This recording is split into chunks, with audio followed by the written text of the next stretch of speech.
Hello, and welcome to WJCM Radio. I am your host, JC, and today I want to talk about town hall meetings. Now, last week, I encouraged you guys to participate in town hall meetings, and I stand by that because town hall meetings is a great tool for us to get our message to Washington and to whoever else that want to listen to us. Now, the other day, Tim Boyum from Spectrum News, he was telling us about a town hall meeting in Asheville with Republican Congressman Chuck Edwards. And I don't think that Edwards, anticipated 300 people showing up at this town hall meeting. And then he still had a long line outside. People wanting to get in to express their dismay with this country and the way this country is being led right now. Now, a couple of people got tossed out of that town hall meeting, and one of them was a veteran. Then it was a few days later I found out that he was a veteran, and that he said that he's a combat veteran and he was trying to save his VA, and he didn't like that this congressman was standing up there talking about the cuts from the VA hospital.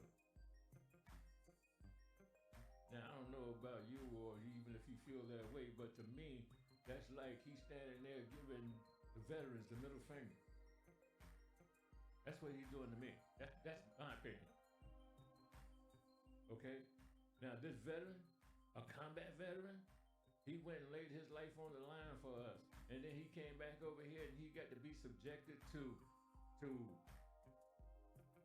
cutting his funds, messing with his VA hospital, messing with his medication. That should not be. Our veterans and the senior citizens in this country, we should be treated like royalty. Because both categories built this country. The veterans did what we asked them to do to protect us. He did that. And then for us to treat him like that, that's wrong. And the senior citizens who built this country and now paid into that Social Security that they told us that will be there in our golden years, and now you want to cut out Medicare and mess with our Social Security? That's wrong. You don't do that. Now, these veterans, I feel like they being neglected, isolated. That's what he said. Now, I don't know about you, but I'm not a fan of that. He should not be subject to that. And then today, I turned on The View, which I've become a fan of that show lately. And today they had Chuck Schumer on there. And Chuck Schumer was telling us why he voted on this bill with the Republicans to keep the government open. And he explained it. He broke it down in layman's terms. And I got it, and I understood it. Because before he did that, I was saying, man, he's the leader of the Democratic Party, and he turned his back on his party like that, with no explanation like that. Nobody was telling us why he did it. But he had to come on The View and sit there and break it down. And I got it. I understood everything he was saying. And it couldn't be any plainer than this. He was saying, look, you either cut off my finger or you cut off my arm. Both of them are negative. Both of them are wrong. So I had to make a decision. Which bad do I want? The good bad or the worst bad? And he felt like we didn't need the worst bad. And I got that. I got it. I mean, that's just in a nutshell right there, but he broke it down plainly. If you really want to see that interview, stream today's View, and you'll be enlightened as I was. And now, both parties, Republicans and Democrats, they're scared to death about the direction this country is going in. That's why these town hall meetings are popping up all over the country. And there are both people in there, Republicans and Democrats. And that brings me to my theory. We don't need to be fighting each other out here in the public. Because, I mean, that's what these billionaires want. They could care less about us. Okay? I look at it like this. Democrats and the Republicans, we were in a canoe out in the Pacific Ocean. And the billionaires took our paddles. They took our paddles, and we can't make this canoe go.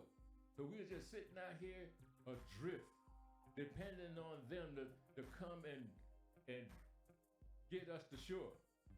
They're not thinking about us, because they got our paddles now, and they got what they wanted.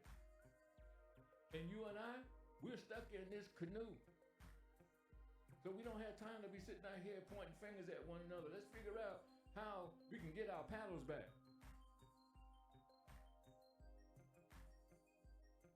We got to hold Washington accountable.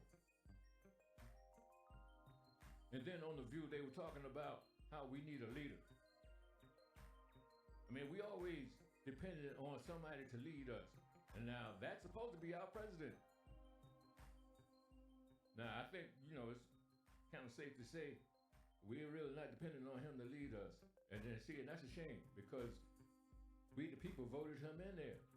And now we saying we can't depend on him. So they were tossing around ideas about who's gonna lead this Democratic Party. I say we need a leader that's gonna lead this country, not that Democratic Party, somebody that's gonna bring us together. And you know who I came up with? President Obama. President Obama.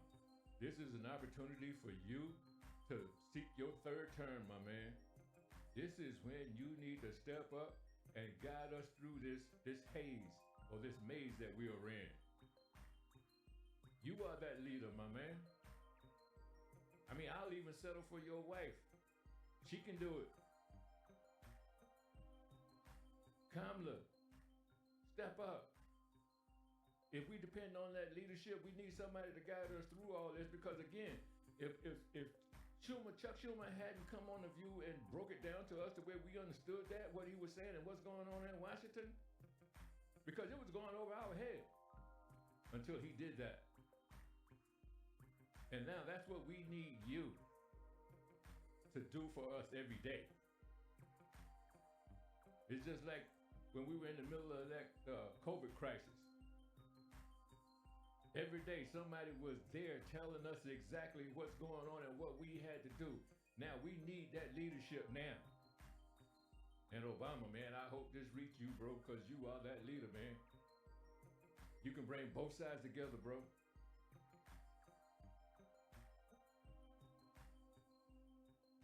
WJCM Radio. Until we meet again, radio family, be kind to one another.